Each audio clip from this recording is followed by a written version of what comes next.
নমস্কার বন্ধুরা, সর্বজিৎ মুখার্জি লাইফস্টাইল আপনাদেরকে স্বাগত। দয়া করে আমার ভিডিওটি কেউ পাইরেসি করবেন না, পাইরেসি করাটা দণ্ডনীয় অপরাধ। আমার চ্যানেলটাকে সাবস্ক্রাইব করে সব সময় আমার পাশে থদু করে। নমস্কার বন্ধুরা, আজকে যে গল্পটা আপনারা শুনতে চলেছেন সেই গল্পটার নাম নাগ মন্দিরের গুপ্তধন। এটি একটি অসাধারণ অ্যাডভেঞ্চার গল্প।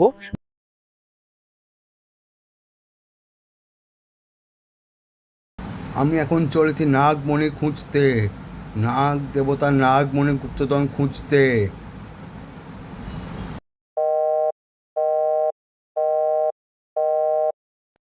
ল্যাপটপের স্ক্রিনে চোখ রেখে প্রজেক্টের কাজ করছিল নীল। হঠাৎ বাজতে থাকা ফোনটা সাইলেন্ট করে দিতে গিয়েও ও থমকে গেল। স্ক্রিনে অর্কর নাম। অর্ক, রিজু আর নীল একে অন্যের জিগরি দোস্ত। ছোটবেলা থেকে এক থালায় খেয়ে বড় হয়ে উঠেছে ওরা। শুধু চাকরি পাওয়ার পর আগের মতো সেইভাবে ঘন ঘন আড্ডাটা আর হয় না, তবে ফোনে সবারই যোগাযোগ রয়েছে। প্রথমবার ফোন কেটে যাওয়ার পর নীল ভাবল অর্কই আবার করবে শিওর।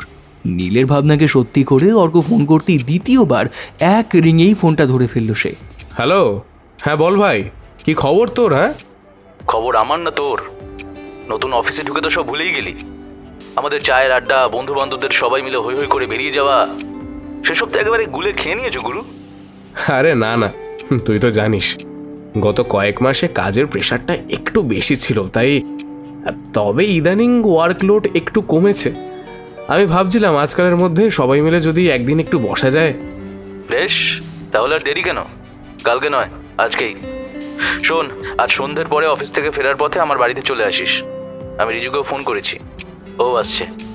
আচ্ছা বেশ, আমি কি তাহলে মাকে ফোন করে একবার জানিয়ে দেবো?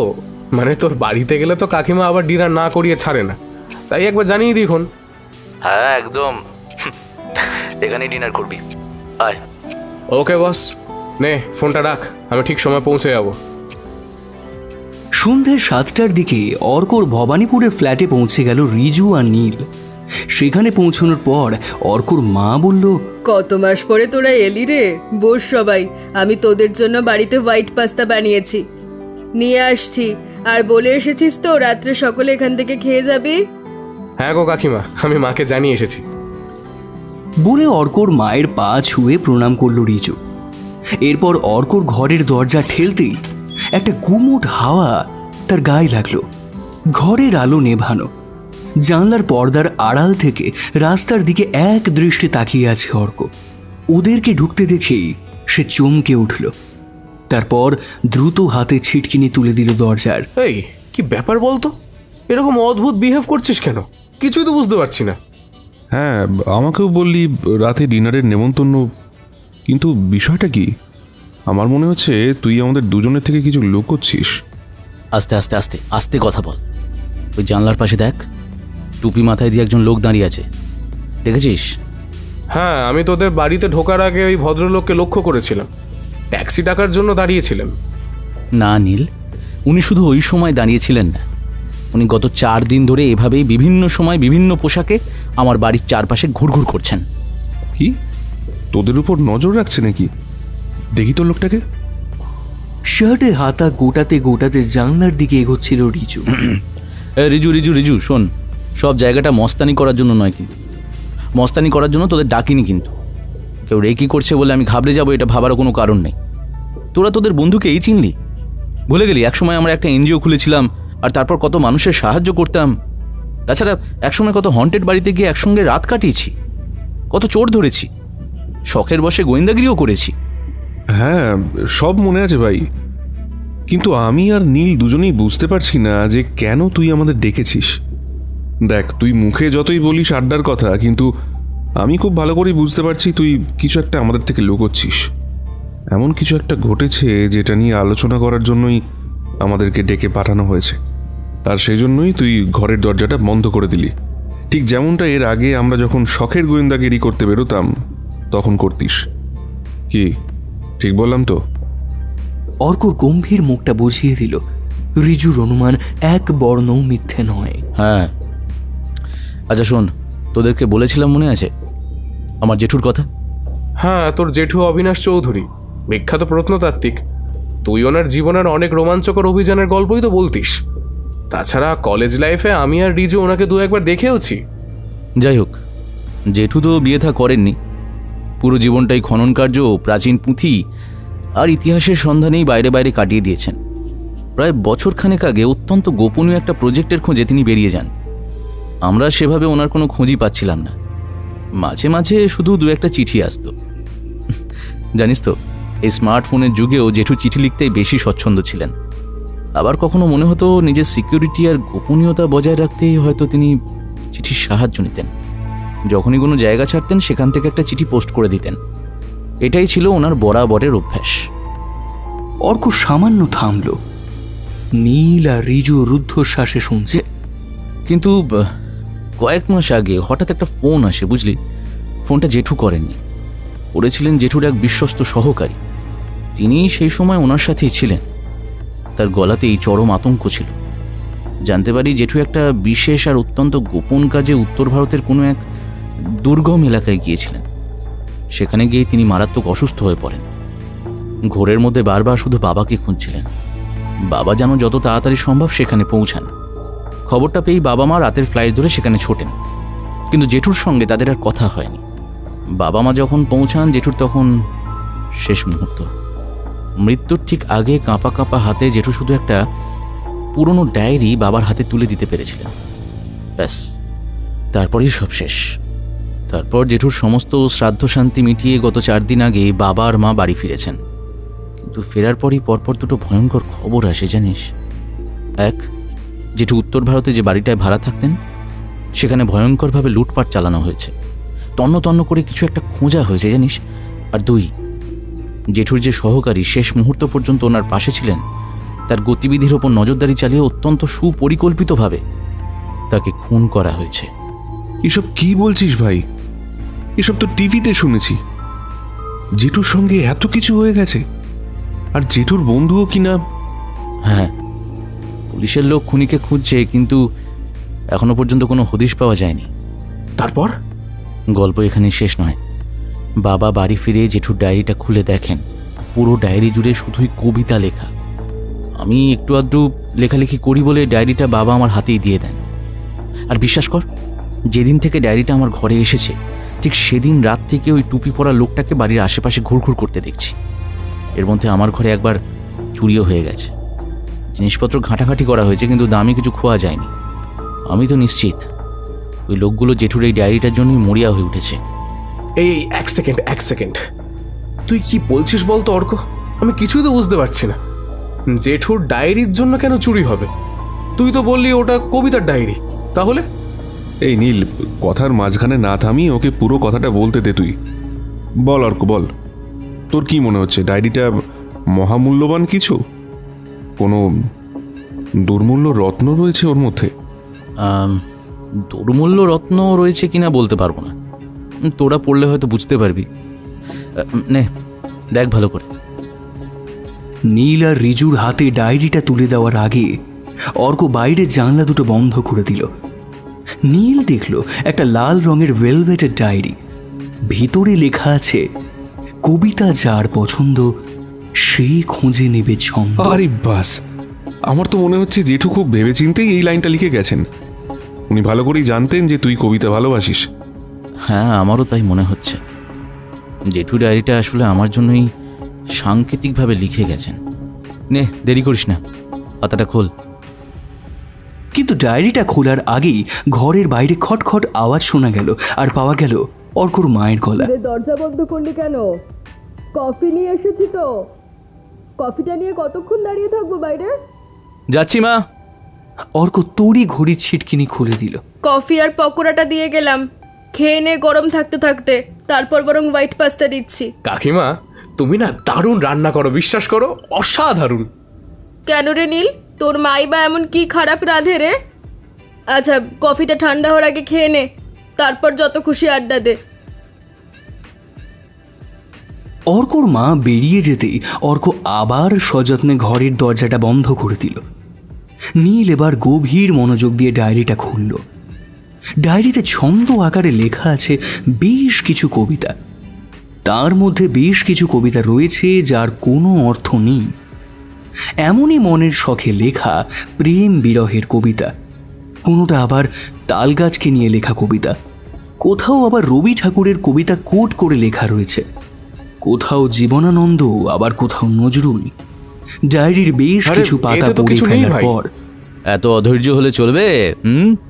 মনে নেই সেই কথাটা? যেখানেই দেখো ছাই, উড়াইয়া দেখো তাই, পাইলেও পাইতে পারো অমূল্য রতন। মন দিয়ে পর, ঠিক খোঁজ পাবি। রিজু, তুই চেষ্টা কর তো। রিজু ডায়েরিটা নিজের হাতে নিল। নীল যেখান থেকে পড়া ছেড়েছিল ঠিক তারপর থেকেই পাতা উল্টাতে শুরু করলো সে। বেশ কিছু পাতা পার হওয়ার পর হঠাৎ রিজুর আঙুল থেমে গেল। একটা পাতা এসে সে রীতিমতো চমকে উঠল। সেখানে একটা কবিতা লেখা, কিন্তু লাইনগুলো বড্ড অদ্ভুত। প্রতিটা শব্দে যেন শতাব্দীর কোনো রহস্যের গন্ধ মাখা। রিজু মন্ত্রমুগ্ধের মতো পড়তে শুরু করলো। বেহুলা ভাসাইল নৌকা যতন করিয়া, স্বামীকে ফিরাইতে হবে প্রাণ ও মন দিয়া, তেমন মনোপ্রাণ করিয়া পণ, যদি যাও তবে তুমি পাবে সেই ধন। লখাইয়ের প্রাণ নিয়ে সে চলিল গৃহে, তরীর ঐশ্বর্য সকল আপেল মাঝারে। সাদা গ্রাম বলে তাকে, যাও সেখানে, লোভ নয় ত্যাগে চেনো, রতনে রতনে। এই কবিতাটা মনে হচ্ছে ডায়েরির অন্যান্য সমস্ত কবিতার থেকে আলাদা। আর আর আর শুধু তাই নয়, এই কবিতার পাশে অদ্ভুত সব সাংকেতিক চিহ্ন আঁকা আছে। ভালো করে ভাবলে এটা স্রেফ কোনো কবিতা নয়, রীতিমতো একটা জটিল ধাঁধা। সত্যি বলতে নীল এতক্ষণে মুষড়ে পড়েছিল, কিন্তু কবিতাটা শোনার পর কবিতাটা তার চোখ ভালো করে মুখ বুঝলে উজ্জ্বল যেটা হয়ে উঠল। প্রথমে মাথায় আসে সেটা হলো বেহুলার কথা। বেহুলা সোনা ভর্তি নৌকা নিয়ে তার স্বামীকে নিয়ে পাড়ি দিয়েছিল, তারপর স্বামীর প্রাণ ফিরিয়ে সে ফিরে গিয়েছিল শ্বশুর গৃহে। কিন্তু যে নৌকার মধ্যে তার ঐশ্বর্য ছিল, সেই ঐশ্বর্যগুলো কোথায় গেল? সেই ঐশ্বর্য রয়েছে সাদা গ্রামে। তার মানে কি কোনো গুপ্তধন? কিন্তু সেই সাদা গ্রামটা আবার রয়েছে আপেলের মধ্যে। এটা ভাবতে গেলেই তো যেন কেমন একটা লাগছে। গুপ্তধন আর আপেল, কি অদ্ভুত কম্বিনেশন, তাই না? হ্যাঁ, ঠিক তাই। প্রথমবার পড়ার পর আমারও অদ্ভুত মনে হয়েছিল জানিস, কিন্তু বারবার পড়ার পর আমিও ঠিক তোর মতোই একটা সিদ্ধান্তে এসে পৌঁছেছিলাম। গুপ্তধনের একটা স্পষ্ট সংকেত লুকিয়ে আছে এখানে। কিন্তু যখন ওই সিদ্ধান্তে পৌঁছালাম তখন নিজের চোখেই বিশ্বাস হচ্ছিল না। তাই আমি তোদেরকে পড়িয়ে দেখতে চাইছিলাম যে আমার অনুমানটা সঠিক কিনা। অর্ক, সবই তো বুঝতে পারছি, কিন্তু সাদা গ্রামটা কোথায়? আর আপেলের মধ্যে মানেই বা কি? আর যারা এই ডায়েরিটার পেছনে হাত ধুয়ে পড়ে আছে, তোর বাড়িতে চুরি করছে, তারাই বা কারা? বলছি বৎস, ধৈর্য ধরো। ডায়েরিটা পড়ার পর আমার প্রথম যেটা মনে হয়েছিল, সেই গুপ্তধনের বিষয়টাকে পুরোপুরি নিজের মধ্যে চেপে আমি আমার বাবাকে গিয়ে জিজ্ঞেস করি জেঠুকে দেখতে গিয়ে তিনি কিছু জানতে পেরেছিলেন কিনা। বাবা প্রথমে আমাকে কিছুই বলতে চাননি। জানেন তো ছেলের স্বভাব, রহস্যের ধোঁয়া পেলেই সে ছুটে যায়। এমন ছেলেকে কেই বা শখ করে কিছু বলবে। তারপর আমি ইমোশনাল ব্ল্যাকমেল করতে শুরু করে দিই। বলি, বাবা, আমার কিন্তু মনে হচ্ছে জেঠুর মৃত্যুটা স্বাভাবিক নয়। তুমি ভাই হয়ে যদি অন্যায়টাকে প্রশ্রয় দাও তাহলে আমার আর কিছু বলার নেই। অবশ্য ইতিহাস বলছে ভাইরাই ভাইদের শত্রু হয়। মানে কি বলতে চাইছিস তুই? আমি বলিনি, ইতিহাস বলছে। মহাভারত দেখো, দুর্যোধন আর যুধিষ্ঠির দুজনেই তো ভাই ছিল। কেন তোর রামায়ণের লক্ষণ, ভরত কিংবা শত্রুঘ্নর কথা মনে পড়লো না? না, কারণ আমি বেশ বুঝতে পারছি তুমি আমার থেকে সত্যিটা লুকোচ্ছ। তাতে তুমি আদপে কিন্তু জেঠুরই ক্ষতি করছো। জেঠু কিন্তু চেয়েছিল আমাকে সব সত্যিটা বলতে, আর সেই কারণেই ডায়েরিটা তোমার হাতে দিয়েছিল। এতেও যদি তুমি সবটা না বোঝো তাহলে আর আমার কিছু বলার নেই। অর্কুর জোড়াজুড়িতে অবশেষে অর্কুর বাবা বলতে বাধ্য হন, কি বললেন কাকা? এই সাদা গ্রামটা কোথায় বলে গিয়েছিলেন জেঠু? জেঠু তখন কথা বলার মতো অবস্থাতে ছিলেন না ভাই। জেঠু সহকারী কাম অভিন্ন হৃদয় বন্ধু ছিলেন অলোকনাথ চক্রবর্তী। তিনি বাবাকে একটা ভয়ানক ঘটনা বলেছিলেন, আর বাবা আমাকে সবটা বলেন। বাবা যখন জেঠুর কাছে গিয়ে পৌঁছান তখন জেঠুর প্রায় এমার্জেন্সি সিচুয়েশন। অলোক কাকাকে বাবা জিজ্ঞেস করেন যে কিভাবে এমন হলো।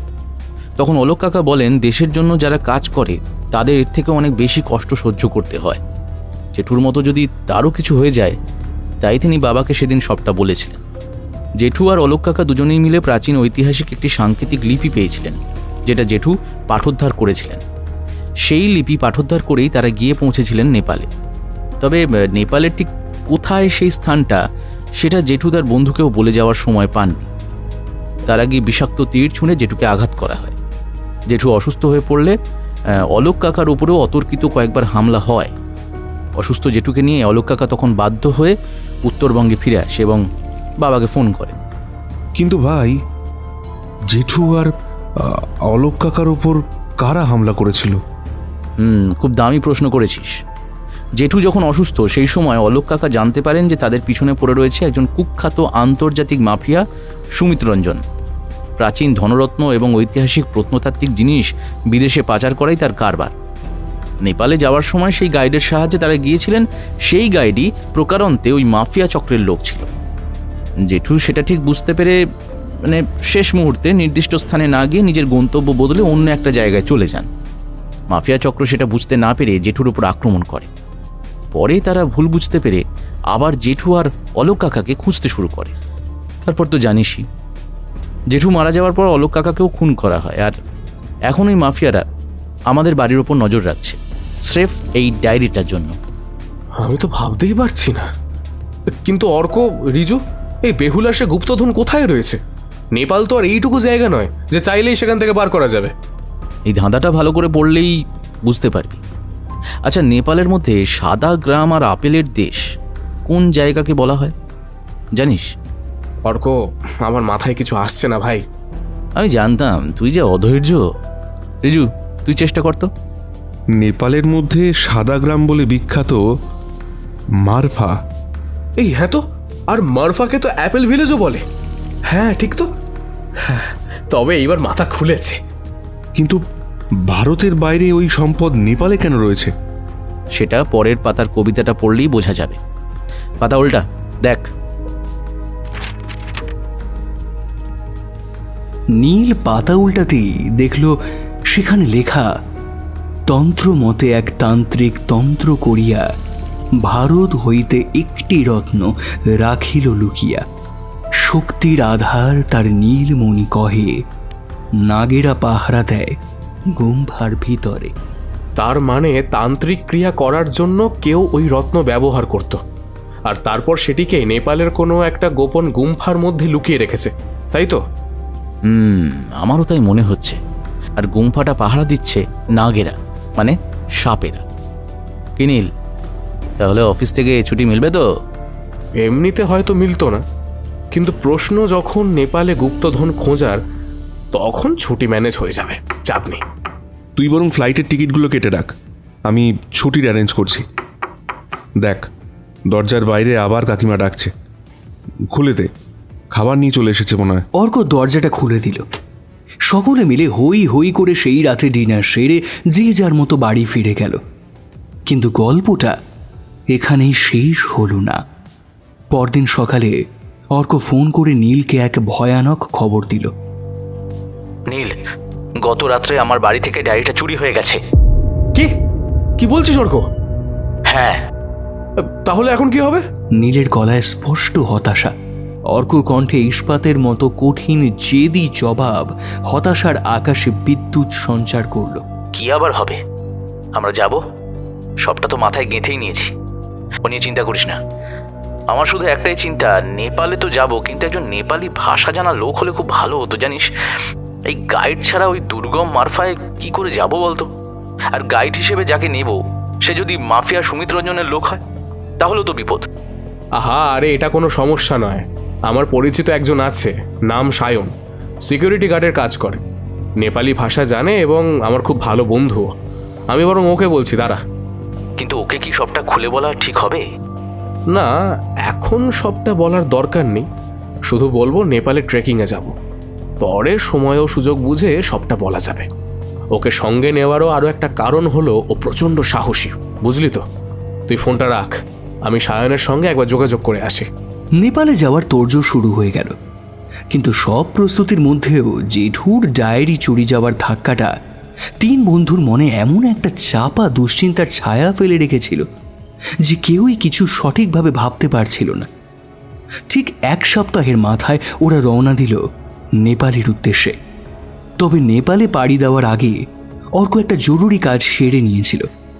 সে তার জেঠুর এক পুরনো বন্ধু দেবাশিস মিত্রের সাথে দেখা করেছিল। দেবাশিস বাবু ভারতের প্রত্নতাত্ত্বিক বিভাগে কাজ করেছেন বহুদিন। অর্ক তাকে নেপালে ভারতের একটি প্রাচীন রত্ন থাকার বিষয়টা বিস্তারিত জানিয়ে রেখেছিল। সব শুনে দেবাশিস বাবু অর্ককে আশ্বস্ত করে বলেছিলেন, জায়গাটা ঠিক কোথায় সেটা তো এখনো বুঝতে পারোনি। না স্যার, নেপালে আছে, শুধু এটুকু জানি। বেশ, রত্নটা উদ্ধার করতে পারলে অবশ্যই আমাকে জানাবে। আমি নেপাল সরকারের সঙ্গে সরকারি স্তরে কথাবার্তা বলে ওটা এদেশে আনার ব্যবস্থা করব। আর যেহেতু সমস্ত রেকর্ড আর প্রমাণ আমাদের কাছে আছে, তাই আশা করি কোনো আইনি অসুবিধা হবে না। হ্যাঁ স্যার, আপনি আছেন তাই অনেকটাই নিশ্চিন্ত। জেঠুর মুখে আপনার খুব নাম শুনেছি। আচ্ছা, চলি। হ্যাঁ, সাবধানে এসো। সোমবার সকাল 9টার দিকে অর্ক, রিজু, নীল আর সায়ন দমদম বিমানবন্দরে এসে পৌঁছল। ওদের প্রত্যেকের পিছনে একটা করে পিঠ ব্যাকপ্যাক। লাগেজ চেকিংয়ে দাঁড়িয়ে নীল সায়নের সঙ্গে সকলের আলাপ করানোর জন্য বলল, অর্ক, রিজু, এ হলো সায়ন। জন্মসূত্রে নেপালি হলেও মনে প্রাণে একেবারে খাঁটি বাঙালি। নেপালি যেমন অনর্গল বলতে পারে, তেমনি বাংলায় চুটিয়ে গদ্য পদ্য লিখতে পারে।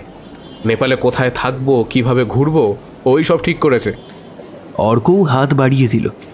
হাই সায়ন, তোমার চেহারায় কিন্তু টিপিক্যাল নেপালি ব্যাপারটা একদমই নেই। হ্যাঁ, বেশ একটা ভারতীয় লুক আছে। আসলে জানেন তো, আমার মা ভারতীয়, বাবা মায়ের লাভ ম্যারেজ ছিল তো। তবে আমার বোনকে দেখলে কিন্তু একদম নেপালি বলেই মনে হবে। একসময় আমরা নেপালেই থাকতাম, পরে সপরিবারে এখানে চলে আসি। এখন এখানকারই স্থায়ী বাসিন্দা। তবে আমাদের পৈতৃক ভিটে কিন্তু এখনো নেপালেই আছে। ওখানে আমার জ্যাঠারা থাকেন। আপনাদের নিয়ে যাব একদিন। কোথায় তোমার পৈতৃক ভিটে? মারফার কাছে। মারফার কথা শুনতে বেশ চমকে গেল রিজু, অর্ক দুজনই। আর অর্ক তখন মুচকি মুচকি হাসছে। অর্ক মনে মনে ভাবল, ও, তার মানে এই কারণে নীল সায়নকে বেছে নিয়ে এসেছে। শালা, কি নিখুঁত চাল চেলেছে মাইরি। আমরা গুপ্তধনও খুঁজবো, আবার কারো সন্দেহ হবে না। সবাই ভাববে সায়নের গ্রামের বাড়িতে ঘুরতে গেছি। বাহ বাহ বাহ। অথচ প্রকাশ্যে সে বলল, মারফার নাম অনেক শুনেছি। তোমার বাড়ি ওখান থেকে কত দূর? বেশ কয়েক কিলোমিটার দূরে। আচ্ছা, আমরা তো মারফাতেই গিয়ে থাকতে পারি, তাই না? হ্যাঁ, আমি আমার জ্যাঠাকে বলেই মারফার কাছে একটা হোটেল বুক করেছি। অবশ্য আপনাদের জিজ্ঞেস করে নেওয়া হয়নি। আরে, আমাদেরকে আপনি আগে করতে হবে না। তুমি যেমন নীলকে বন্ধুর মতো দেখো, আমাদেরকেও তেমনি নাম ধরে ডাকবে। আমি রিজু আর ও অর্ক, ঠিক আছে? একরকম বাধ্য ছেলের মতো ঘাড় নাড়ল সায়ন। নীল তখন অর্কর দিকে তাকিয়ে অল দ্য বেস্ট জানিয়ে চোখ মারল। ঠিক সেই মুহূর্তে তার নজরে পড়ল বিমানবন্দরে দাঁড়ানো একজন ব্যক্তির দিকে। লোকটা যেন অনেকক্ষণ ধরে তাদের পিছন পেছন আসছে, কিন্তু অর্ক লোকটার দিকে তাকাতেই লোকটা অন্যদিকে চলে গেল। ফ্লাইটে ওঠার পর ওরা নিজেদের সিটে বসল। রিজু নিচু গলায় বলল, সবই ঠিক আছে ভাই, কিন্তু অবিনাশ জেঠুর ডায়েরিটা চুরি যাওয়া আমার একদমই ভালো ঠেকছে না। তোর কিন্তু আরেকটু সাবধান হওয়া উচিত ছিল। তুই তো ভালো করেই জানতিস যে মাফিয়ারা ডায়েরিটার জন্য মরিয়া হয়ে আছে। হ্যাঁ জানতাম, কিন্তু আলমারির গোপন ডেস্কে ডায়েরিটা রেখেছিলাম তো, ভেবেছিলাম ওটা সুরক্ষিত। সবচেয়ে বড় ভুলটা হলো রাতে ঘুমানোর আগে আলমারির চাবিটা নিজের কাছে রাখতে ভুলে গিয়েছিলাম। জাস্ট এই একটা ভুলের জন্যই এত বড় ক্ষতি হয়ে গেল। যাকে, তুই তো বলছিস পুরো ম্যাপিংটা তোর মাথায় আছে। হ্যাঁ, সেটা আছে বই কি। আমার মেমোরির ওপর তোর ভরসা নেই? স্কুলে একবার যে পড়া দেখতাম গড়গড় করে বলে দিতাম, মনে নেই? সব ভুলে গেলি? সেই প্রতিভা কি আর হারিয়ে গেছে ভেবেছিস? সে তো মনে আছে, তবুও ডায়েরিটার ভেতরে অনেক রকম ম্যাপিং করা ছিল, অনেক সাংকেতিক চিহ্ন ছিল। সেগুলো চোখের সামনে থাকলে একটা অন্যরকম রোমাঞ্চ পেতাম আর কি। যাকে, এখন তো আর আফসোস করে লাভ নেই। হঠাৎ অর্কুর পকেটে মোবাইলটা ভাইব্রেট করে উঠল।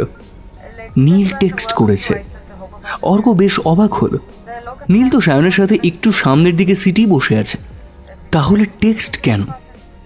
অর্ক ঘাড় ঘুরিয়ে সেদিকে তাকাতেই দেখল নীল চোখের ইশারায় তাকে ফোনটা দেখতে বলছে। অর্ক মেসেজটা খুলল। তোদের ঠিক পেছনের সিটে যে মোটা লোকটা বসেছে তাকে কিন্তু আমি বিমানবন্দর থেকে লক্ষ্য করছি। লোকটার মতিগতি আমার না একদম ভালো লাগছে না, বুঝলি তো? তোদের দিকে এক দৃষ্টে তাকিয়ে আছে। তোরা কিন্তু এখানে গুপ্তধন নিয়ে কোনো আলোচনা করিস না। মেসেজটা পড়ে অর্ক মুচকি হাসল। লোকটাকে সেও এয়ারপোর্টে খেয়াল করেছিল। সে রিপ্লাই দিল, আমি জানি লোকটা আমাদের ফলো করছে, মনে হচ্ছে সুমিত রঞ্জনের চর। নীল তৎক্ষণাৎ রিপ্লাই দিল, তুই এত শিওর হচ্ছিস কি করে? কারণ দেখ, একটু আগে আমি আর রিজু যখন জেঠু ডায়েরিটা নিয়ে নিচু গলায় কথা বলছিলাম তখন খেয়াল করলাম লোকটা আমাদের দিকে রীতিমতো কান খাড়া করে বসে আছে। তখনই বুঝেছি। যাকে বাদে, তুই চিন্তা করিস না, সাবধানে থাকিস। আর হ্যাঁ, সায়নকে খুঁজে বের করার জন্য থ্যাঙ্কস। নীলের রিপ্লাই এলো একটা রাগী ইমোজি সমেত। ধর, বন্ধুদের মধ্যে আবার কিসের থ্যাঙ্কস রে? পাগল যত সব। অর্কর মুখে হাসি ফুটে উঠল। সে নীলের মেসেজগুলো রিজুকে ফরওয়ার্ড করে দিল আর শেষে যোগ করলো, এই পিছন ঘুরে লোকটার দিকে তাকাস না, তাহলে ওর সন্দেহ হবে যে আমরা ওকে ধরে ফেলেছি। জাস্ট ক্যাজুয়াল থাক, জাস্ট ইগনোর কর ওকে।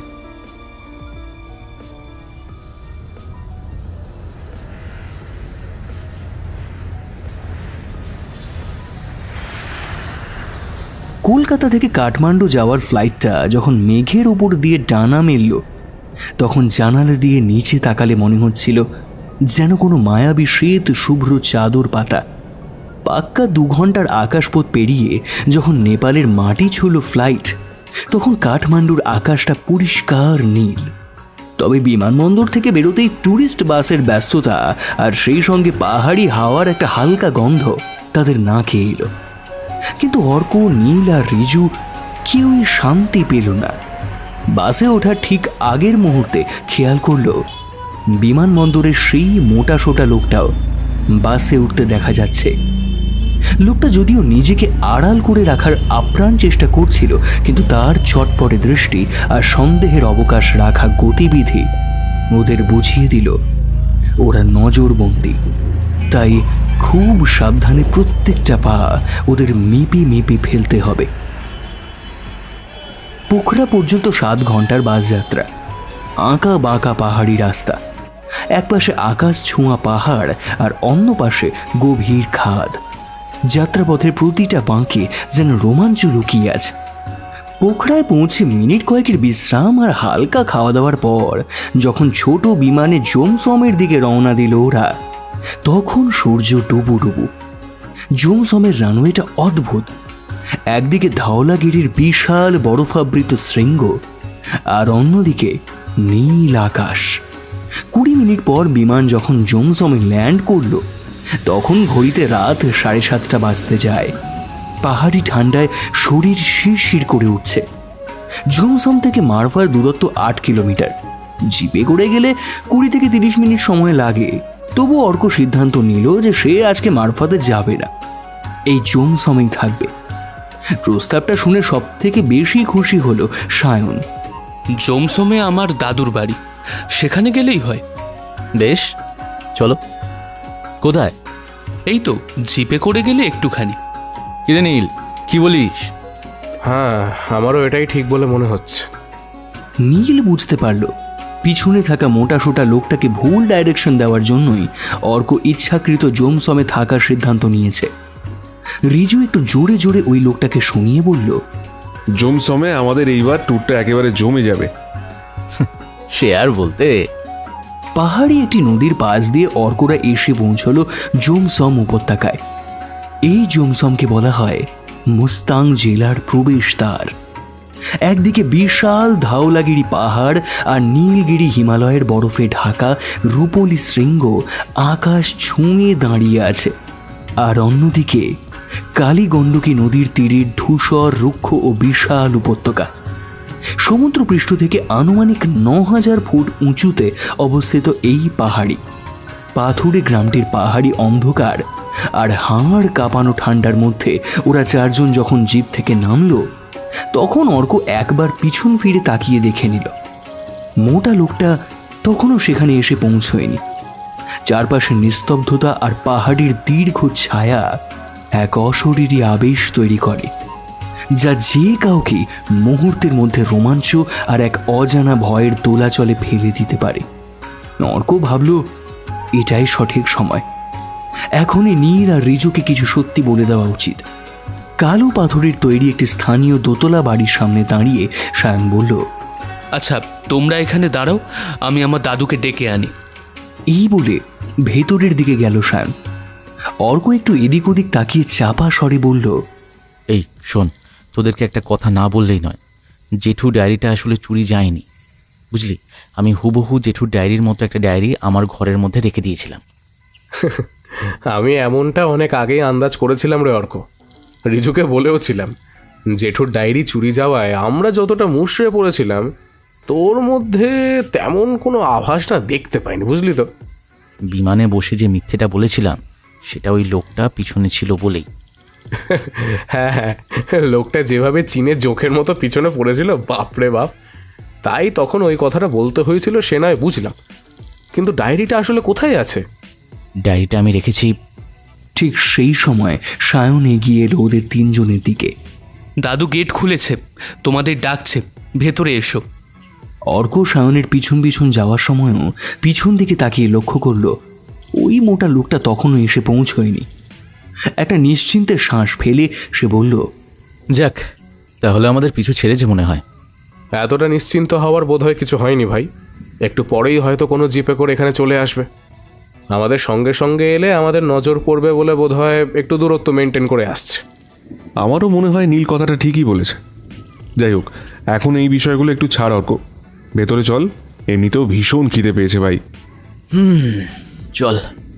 কিন্তু নিকষ কালো অন্ধকারের মধ্যে কেউ লক্ষ্য করল না অর্কুর মুখটা ধীরে ধীরে কেমন যেন গম্ভীর হয়ে গেল। শাওনের দাদুর নাম কুলবাহাদুর। তার বয়স ৮০-র উপর, তবে চেহারা দেখে বোঝার উপায় নেই। এখনও বেশ কর্মঠ রয়েছেন তিনি। বছর ১০-১৫ কমিয়ে বয়স বললেও যে কেউ বিশ্বাস করে নেবে। শাওনের দাদু আর দিদা মিলে ওদের চারজনকে আপ্যায়ন করে ভেতরে নিয়ে গেল। শাওনের দিদা হাসতে হাসতে বললেন, তুমি হড়ুয়ায় কুমা মদরাই খুশি চু। কথাটার মানে বুঝতে না পেরে ওরা তিনজন শায়নের দিকে তাকালো। শায়ন বাংলা তর্জমা করে বলল, দিদা বলছে তোমাদের আশায় দিদা খুব খুশি হয়েছে। ওরা প্রত্যেকেই হাসলো এই কথা শুনে, কারণ হাসি ছাড়া এই মুহূর্তে ওদের কাছে আর কোনো উত্তর জানা ছিল না। তুমি ওনাকে নেপালি ভাষায় বলে দাও যে আমাদেরও খুব ভালো লাগছে আপনাদের দেখে আর আপনাদের বাড়িতে আসতে পেরে। শায়ন তাই করলো। তবে শায়নের দাদু নেপালের মিশ্রিত টোনে একটু ভাঙা ভাঙা বাংলা ভাষায় বললেন, তোমরা এটাকে নিজের বাড়ি মনে করো। এসো অয়ন, এসো। হ্যাঁ, এই তোমার দাদু বাংলা জানেন? হ্যাঁ, আমার দাদু অনেক আগেই এখানকার ট্যুরিস্ট ছিলেন। বেশিরভাগ বাংলা থেকে মানুষ আসতেন, তাই তাদের সঙ্গে কথা বলতে বলতে বাংলাটাও মোটামুটি শিখে গিয়েছেন। তারপর আমি যখন আসতাম আমার কাছেও টুকটাক শিখতেন। বয়স ৮০-র ঘরে হলে কি হবে, কোনো কিছুই শেখার প্রতি মানুষটার একটা অদ্ভুত আগ্রহ রয়েছে। আচ্ছা, তোমার দাদু কি তাহলে এখানকার সমস্ত ট্যুরিস্ট গাইডদের চেনেন? হ্যাঁ, কম বেশি প্রত্যেককেই চেনেন। কেন, তোমরা কি কারোর খবর চাও? হ্যাঁ, আমি একজন ট্যুরিস্ট গাইডের ব্যাপারে জানতে চাইছি। তার নাম তেনজিং। নীল আর রিজু এই নামটা আগে না শুনলেও তারা অনুমান করলো এই তেনজিংই ছিল জেঠুর গাইড, যে বিশ্বাসঘাতকতা করেছিল জেঠুর সঙ্গে, যে কারণে জেঠু এবং তার সঙ্গে থাকা বন্ধুকে অকালে প্রাণ দিতে হয়েছিল। নীল চুপি চুপি রিজুর কানে বলল, এতক্ষণ আমার মনে হচ্ছিল যে আমরা এখানে এসেছি গুপ্তধনের জন্য। এখন অর্কর মুখ দেখে মনে হচ্ছে যে তেনজিংকে খুঁজে বার করে শাস্তি দেওয়াই ওর মূল উদ্দেশ্য। সেটা করলেও ভুল কিছু করবে না। একজনের লোভে দুজন মারা গেল, লোকটার শাস্তি পাওয়া উচিত। এই রে, এই নামে তো কাউকে চিনি না। তবে দাদু চিনতে পারেন। তোমরা বরং খেতে বসো, খাওয়া দাওয়া হলে কথা বলা যাবে। কাঠের ডাইনিং টেবিলের উপর সাজানো কাঁসার থালায় ধোঁয়া ওঠা খাবার। পাহাড়ের খাঁজে যে শাকের চচ্চড়ি হয় তার এক তীব্র সোঁদা গন্ধ ভুর ভুর করছে, সঙ্গে লাল চালের মোটা ভাত আর খাসির মাংসের সেই হালকা ঝোল যার উপর ভেসে উঠছে ছোট ছোট তেলবিন্দু। সব শেষে সায়নের দিদা যখন ছোট বাটিতে পাহাড়ি পনিরের আচার আর একটা অদ্ভুত নীলচে মিষ্টি শরবত দিলেন, তখন ওরা চারজন হাড় কাঁপানো ঠান্ডায় প্রাণ ফিরে পেল। পাহাড়ের সাধারণ বাড়ির মতো বাসন কোসনের চাকচিক্য নেই, কিন্তু সব কিছুই নিদারুণ পরিচ্ছন্ন। কাঁসার থালাগুলো এতই মাজা যে তাতে ওদের চারজনেরই আবছা ছায়া দেখা যাচ্ছিল। খাওয়া দাওয়ার পর ওরা প্রত্যেকে ফায়ার প্লেসের সামনে গিয়ে বসল। তেনজিংয়ের কথাটা এবার সায়ন তার দাদুর কানে তুলতেই দাদুর চোখ মুখ কুঁচকে গেল। বলল, তেনজিং, ও না আমার নিস না বাবা, ও তো মানুষ না, আস্ত শয়তান। সারাদিন মদ গিলে টাল হয়ে থাকতো, যেখানে টাকা সেইখানেই তেনজিং। এমন কোনো পাপ কাজ নাই যেটা ওই শয়তান করতে পারে না। টাকার নইগা মানুষের ক্ষতি করতে ও কুণ্ঠাবোধ করে না। আমরা সবাই ওকে এড়িয়ে চলতাম, তবে এখন আর ওকে এড়িয়ে চলতে হবে না। কেন, সে কি এদেশ ছেড়ে চলে গেছে? হ্যাঁ, তাই বলা যাইতে পারে। দিন 15 আগে কিছু বাইরের লোককে নিয়ে নেপালের গুম্পায় গেছিল তেনজিং। তারপর কি হইল কেউ জানে না। লোকগুলো তো বাইরে ফিরলো, কিন্তু তেনজিং আর ফিরল না। শুনলাম যে লোকগুলো লগে নিয়ে গিয়েছিল, ওদের লগে তেনজিং এর ঝগড়া বাজছিল, হাতাহাতিও হয়েছিল খুব। তারপর থেকে আর খোঁজ নাই। কেউ কেউ কয় ওরে নাকি ওই লোকগুলোই বাইরা পাহাড়ের কোথাও গইতা দিয়াছে, তাই লাশটা আজও কেউ খুঁজে পায় নাই। মনে হচ্ছে সুমিত রঞ্জনের লোকজন বা সুমিত রঞ্জন নিজেই তেনজিংকে মেরে ফেলেছে।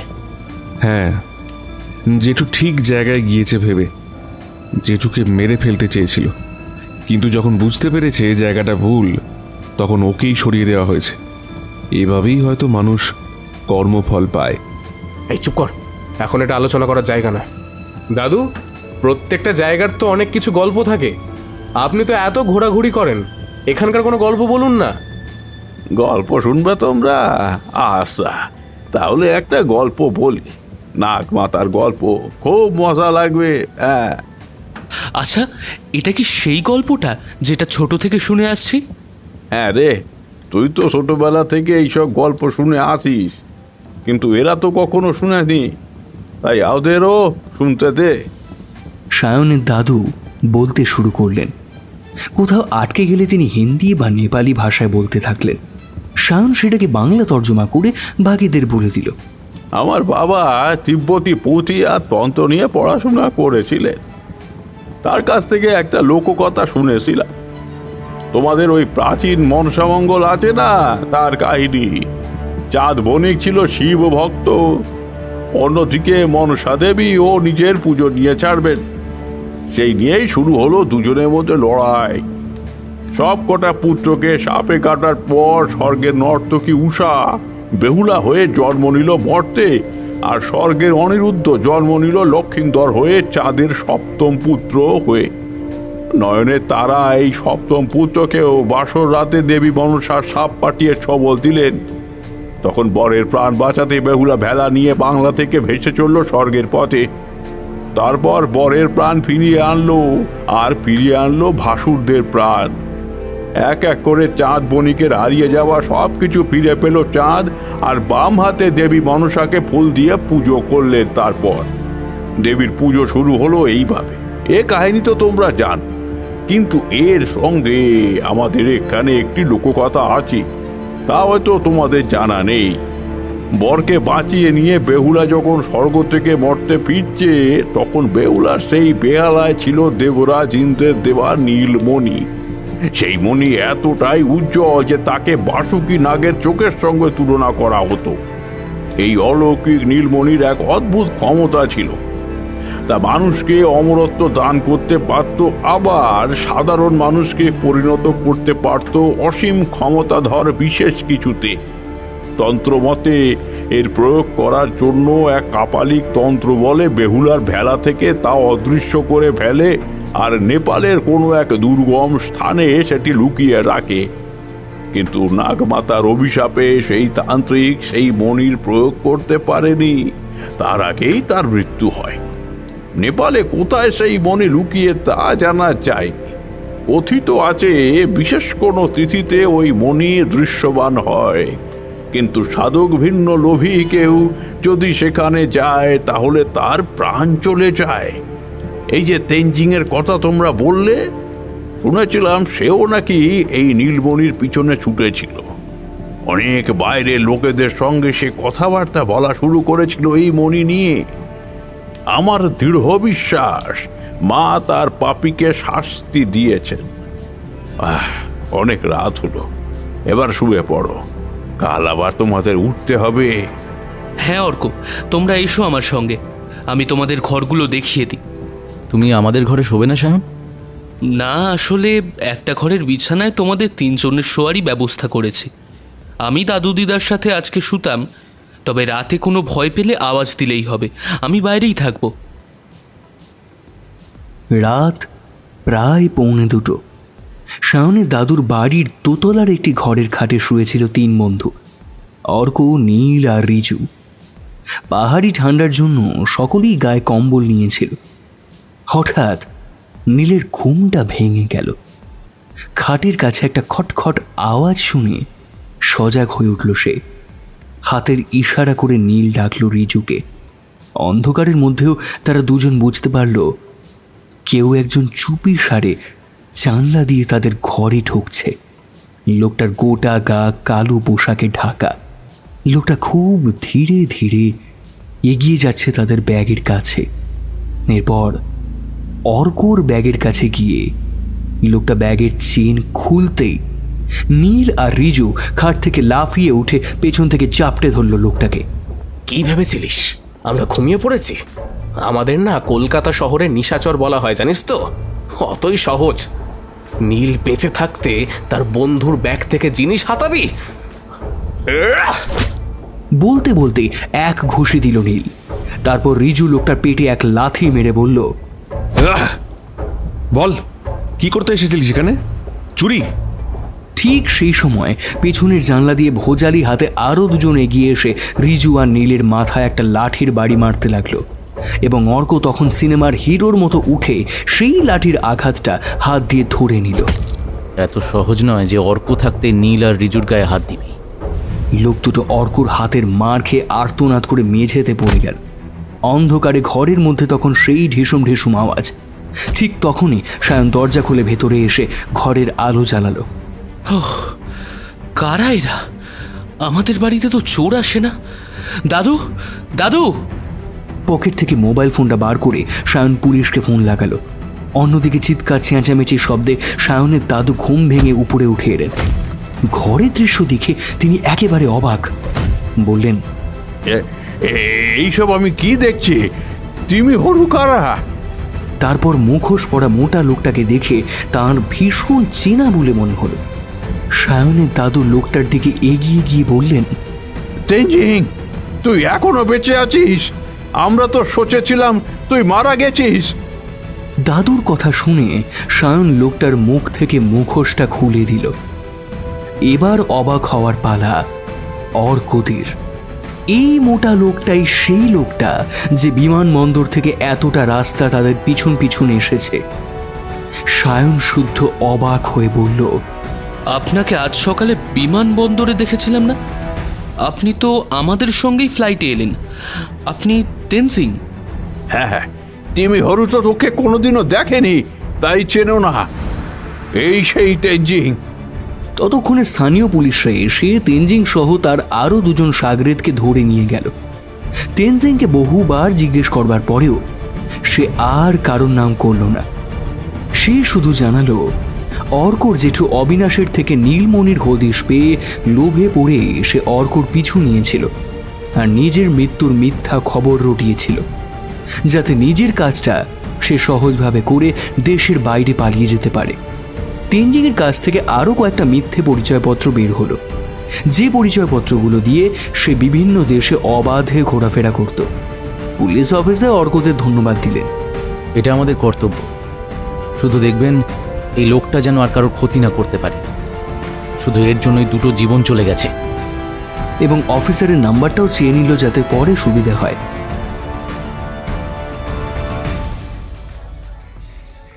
সকাল 6টা। নীল চোখ খুলতেই দেখল ঘরের জানলা দিয়ে হিমালয়ের ঝকঝকে রোদ্দুর এসে পড়ছে। বিছানার একপাশে রিজু তখনও নাক ডাকিয়ে ঘুমোচ্ছে, আর ঘরের সোফায় কুঁকড়ে শুয়ে আছে সায়ন। কিন্তু খাটের উপর অর্কর জায়গাটা শূন্য। নীল ধমক দিয়ে রিজুকে তুলল, কিন্তু অর্কর খোঁজ মিলল না কিছুতেই। বারান্দায় দাঁড়িয়ে নিচে তাকাতেই নীলের চোখে পড়ল কুল বাহাদুরের ঘরের খোলা দরজার দিকে। একটু এগিয়ে গিয়ে দেখল ভেতরে আবছা অন্ধকারে অর্ক ঝুঁকে পড়েছে এক পুরনো মানচিত্রের ওপর, হাতে জেঠোর সেই রহস্যময় ডায়েরি। অর্কর তন্ময়তা দেখে নীল আর বিরক্ত করল না, ফিরে এলো বিছানায়। তাহলে কি অর্ক মারফা যাওয়ার জায়গাটা ভালো করে দেখে নিচ্ছে? তাই হবে হয়তো। আমিও বরং আর আধ ঘন্টা একটু ঘুমিয়ে নি। নীল উপরে গিয়ে আবার শুয়ে পড়ল। 1 ঘন্টা পর অর্কর হাঁক ডাকেই সবার ঘুম ভাঙল। লজের তারা আর দিদার বানানো গরম নাস্তা সেরে ঠিক 8টার সময় ওরা বেরিয়ে পড়ল মারফার উদ্দেশ্যে। 8:30টার মধ্যেই ওরা পৌঁছে গেল মারফার বুক করা লজে। ছোট্ট কাঠের তৈরি ঘর, ঘরের ভেতর পুরনো কাঠের আসবাব আর পাহাড়ি ধূপের এক ম্লান সুবাস। নীল বিছানায় শরীর এলিয়ে দিতেই অর্ক নিজের ব্যাগের গোপন চেন থেকে ডায়েরিটা বের করে আনলো। ডায়েরির পাতায় আঁকা সেই সাংকেতিক চিহ্নগুলো আর মারফার চারপাশটা সে এক অদ্ভুত মনোযোগে মেলাতে শুরু করলো। রিজু পাশ থেকে জিজ্ঞেস করলো, সকালবেলায় সায়নের দাদুর সঙ্গে ঠিক কী কথা হচ্ছিল তোর? আর ওই ম্যাপটা তো মনে হয় শুধু মারফার নয়।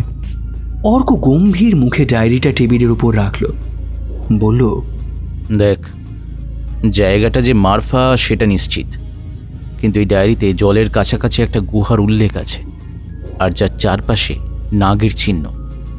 আমি সেটা মেলানোর চেষ্টা করছিলাম। গুহার কথা বলছো? হ্যাঁ, মারফার ঠিক ওপরেই একটা খাড়া ঢালের নিচে সর্পকুটির নামে একটা জায়গা আছে, তবে ওদিকে মানুষজন বিশেষ যায় না। ওটা একটা প্রাকৃতিক গুহা, যার ঠিক নিচ দিয়েই পাহাড়ি নদীটা তীব্র গতিতে বয়ে চলেছে। খাড়া ঢাল, পিচ্ছিল পাথর, কত যে মানুষ গুহায় উঠতে গিয়ে খাদ গড়িয়ে নদীতে পড়ে প্রাণ হারিয়েছে তারই অত্যা নেই। নীল আর রিজু একে অপরের দিকে তাকালো। সায়নের বর্ণনা যেন ডায়েরির ওই কবিতাটার সাথে হুবহু মিলে যাচ্ছে। চলো, আমরা সেখানেই যাব। কিন্তু এই ডায়েরিটা? সায়ন সতর্ক করল। অর্ক ডায়েরিটা জ্যাকেটের ভেতরে ভালো করে গুঁজে নিল। তার চোখে এখন উত্তেজনার চেয়েও বেশি এক অদ্ভুত জেদ। অর্ক বলল, এটা ছাড়া ওই গুহার গোলকধাঁধা ভেদ করা অসম্ভব। চলো সবাই।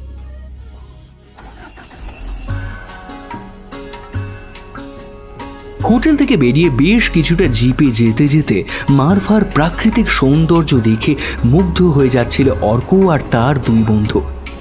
ধূলিময় পাহাড়ি পথের দুপাশে আকাশচুম্বী রুক্ষ পাহাড়, যা তিব্বতী মালভূমির এক নিস্তব্ধ সাম্রাজ্যের কথা মনে করিয়ে দেয়। মাঝে মাঝে চোখ পড়ছে স্থানীয়দের ছোট ছোট পাথুরে গ্রাম, যাদের ছাদগুলো চ্যাপ্টা আর দেওয়ালগুলো মাটির প্রলেপে মোড়া। পাহাড়ি নদীর জল কোথাও কোথাও পান্না সবুজের মতো চকচক করছে, আবার কোথাও বা তীব্র স্রোতে পাথরের ওপর আছড়ে পড়ে সাদা ফেনার সৃষ্টি করছে। দিগন্ত জোড়া আপেল বাগান এই মরুপ্রায় পাহাড়ি অঞ্চলে যেন এক টুকরো মরুদ্যান। আপেলের হালকা মিষ্টি সুবাস আর হিমালয়ের কনকনে হিমেল হাওয়ার মিশ্রণে বাতাসটা ভারী হয়ে আছে। সায়ন এখানকার ছেলে, তাই প্রকৃতির এই দৃশ্য তার চিরপরিচিত। গাড়ি থেকে নামার পরে পাহাড়ের চড়াই পথ ধরে উপরে উঠতে শুরু করলো তারা। ঠিক সেই সময় কিছু লোক ওদের পিছু নিল। সায়ন অর্ককে বলল, পিছনের ওই কালো বেটে লোকটা আর পাশে যে 4 জনকে দেখছো, ওরা কিন্তু অনেকক্ষণ ধরে আমাদেরকে ফলো করছে। আমি জানি সায়ন, ওরা সুমিত রঞ্জনের লোক। তেনজিংও সুমিত রঞ্জনের হয়েই কাজ করছিল। ও জেলে যাওয়ার পর এদেরকে পাঠিয়েছে আমাদের ফলো করে গুপ্তধন অব্দি পৌঁছতে। সুমিত রঞ্জন, সে কে? একজন মাফিয়া। কিন্তু সে তোমাদের পিছনে থাকবে, আর তোমরা তো এখানে ঘুরতে এসেছো, তাই না? না সায়ন, তোমার দাদু সবটা ধরতে পারলেও তুমি বোধহয় এখনও সবটা ধরতে পারো না। আসলে প্রথম দিকে আমরাই তোমাকে সত্যিটা বলতে চাইনি, কিন্তু এখন তোমাকে সত্যি বলতে আমাদের কোনো অসুবিধা নেই। আমরা আসলে নেপালে একটা মিশন নিয়ে এসেছি। যে নীলমণির কথা তোমার দাদু বলেছিল, যে নীলমণির কথা শুনে তুমি ছোট থেকে বড় হয়েছ, সেই নীলমণি আসলে আমাদের ভারতের সম্পদ। তার সন্ধানেই আমরা এখানে এসেছি। যদি সন্ধান পাই তাহলে ভারত সরকার আর নেপাল সরকারের মধ্যস্থতায় সেটাকে ভারতে ফিরিয়ে নিয়ে যাব। নীলমণি সত্যি এখানে আছে? আমার জেঠু অবিনাশ চৌধুরী তো তেমনটাই বিশ্বাস করতেন। তার লেখা ডায়েরিতে তিনি পুরো জায়গাটার রুট ম্যাপ দিয়েছিলেন। তোমার দাদুর সঙ্গে সকালে আলোচনা করে আমিও এখানকার জায়গা বিষয়ে যতটুকু জেনেছি, তাতে আমার মনে হচ্ছে জেঠু ভুল কিছু আন্দাজ করেননি। এখন দেখা যাক কপাল কতটা সঙ্গ দেয়। সবার কথা শুনে তবুও সবটা বুঝতে পারল না সায়ন। অর্ক তখন নীলকে ইশারা করল। অগত্যা নীল শুরু থেকে সবটা সায়নকে বুঝিয়ে বলল। সবটা শোনার পর সায়ন বলল, আমি তো বিশ্বাসই করতে পারছি না, এরকম একটা অ্যাডভেঞ্চারাস ঘটনা ঘটতে চলেছে আর তার সাক্ষী হতে চলেছি আমি। কিন্তু ওই সুমিত রঞ্জনের ভাড়াটে লোকগুলো যে পেছন পেছন আছে, ওদের কি করা যায় বলো তো? আরে সেই জন্যই তো তোমাকে নিয়ে আসা। এমন কোনো ঘুরপথ নেই কি যেদিক দিয়ে আমরা ওই সর্প কুটিরে ঢুকে যেতে পারি আর ওরা গোলক ধাঁধায় ঘুরে ঘুরে মরে? আছে, সামনে কিছুটা গেলেই জঙ্গল পড়ে। জঙ্গলের রাস্তায় একটা নাগ মন্দির আছে। আমরা সেই মন্দিরে ঢুকে পড়ব। যেহেতু ম্যাপের মধ্যে সাপের চিহ্ন আছে, ওরা ভাববে ওটাই আমাদের গন্তব্য। তারপর আমরা মন্দিরের ভেতরে ঢুকে দরজাটা ভেতর থেকে বন্ধ করে দিয়ে পেছনের দরজা দিয়ে পালিয়ে যাব। বাহ, দারুণ আইডিয়া। চলো তাহলে প্রথমে নাগদেবীর মন্দিরেই যাওয়া যাক। ওরা চারজন যখন নাগদেবীর মন্দিরে গেল তখন পিছন থেকে চারজন লোক ওদের চারজনকে ঘিরে ধরল। আর তারপর ওই বেঁটে লোকটা সকলের সামনে এসে বলল, চারজনের মধ্যে এই লম্বা পাড়া ছেলেটাই হচ্ছে পালের মাথা। এর ইন্ধনেই সব হচ্ছে। অবিনাশের ভাইবো, এর কাছেই ডায়েরিটা আছে। কি বাচ্চাদন, ডায়েরির ধাঁধা মিলিয়ে চলে এলে তো এখানে। তোমার জেঠুর পরিণতি দেখেও মনে এতটুকু ভয় হলো না? চলে এলে সুমিত রঞ্জনের সঙ্গে পাঙ্গা নিতে, হ্যাঁ? আর আমরাও তোমার পিছন পিছন কেমন চলে এলাম। তুমি তাহলে সুমিত রঞ্জন? তুমি আমার জেঠুকে? হ্যাঁ, আমি সুমিত রঞ্জন। আমি সেই যে তোমার জেঠুকে ঘায়েল করেছে, জেঠুর বন্ধুকে খুন করেছে। একটু ভয় করছে না বলতে? অবশ্য মানুষ হলে তো ভয় করবে। ছি, ঠিক বলেছ বাপধন। ভয় আমার কিসের? ভয় তো পুলিশের। জানো, আমাকে ধরতে না পেরে কত পুলিশ ট্রান্সফার হয়ে গেছে অন্য জায়গায়। হ্যাঁ, পুলিশ অন্য হয়ে খুঁজছে আমাকে। আমার নামে 50-এরও বেশি কেস আছে, কিন্তু আমি জানি আমাকে ওরা কেউ ধরতে পারবে না। অন্যান্য বারের মতো আমি এবারও ফাঁদ কেটে পালাবো, কিন্তু তার আগে তোমাকে শেষ করে দিয়ে যাব। সব থেকে কষ্ট কি হচ্ছে জানো খোকা? তোমার জন্য এই তোমার 3 জন বন্ধুও মরে যাবে, কিন্তু আমার তো কিছু করার নাই। কথাই বলে শত্রু শেষ রাখতে নেই। তোমরা আবার পিসজাত। ওদের মধ্যে একজন সুমিত রঞ্জনকে বলল, এই মন্দিরের ভেতরেই তাহলে গুপ্তধন রয়েছে। সেটাই তো মনে হচ্ছে। মন্দিরের চারদিকে সাপের চিহ্ন, এছাড়া মন্দিরের রংটাও সাদা। সবকিছুর দিকে তো এটাই মনে হচ্ছে। কি কথা বলো, এটাই তো? বলবো না। না বললে তোমরা মরবে। বললে যেন আপনি ছেড়ে দেবেন? হ্যাঁ, ছেড়েই তো দেবো। বেশ, তাহলে ছেড়ে দিন আগে। তুমি কি আমাকে বোকা পেয়েছো? আগে তুমি বলো নীলমণি কোথায় আছে, তারপর নইলে কিন্তু তোমার সামনে তোমার 3 বন্ধুকে জবাই হবে। আমাদের যা খুশি হোক, তুই বলবি না অর্ক? রিজু একদম ঠিক বলেছে, তুই বলিস না ভাই? হ্যাঁ, আমিও এই একই কথা বলবো তোমাকে। মরতে আমরা ভয় পাই না। ওরে আমার বীরপুত্র রে, নাক টেবিলে দুধ বেরোয়, এরা আবার এসেছে। এই, কে আছিস? কেটে শুনে টিপে টান, ছড়িয়ে দে ওদের চারপাশে। তারপর না না না না না, বলছি এই মন্দিরের উত্তর দিকের দেওয়ালের মধ্যে রয়েছে নীলমণি। এর জন্যই তো আমরা এতক্ষণ ধরে অপেক্ষা করছিলাম। এত দেরি করলে কেন চাঁদু? রে, এবার তোরা এই ছোকরার ব্যাগ থেকে ওই ম্যাপটা বার করে নে। আমি জানি ব্যাগের মধ্যেই ওই ম্যাপটা রাখা আছে। অর্ক বাধা দিতে চেষ্টা করলো, কিন্তু ওর বাধা কোনো কাজে এলো না।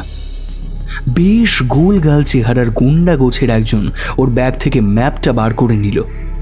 তারপর সুমিত রঞ্জনের হাতে ধরিয়ে দিল।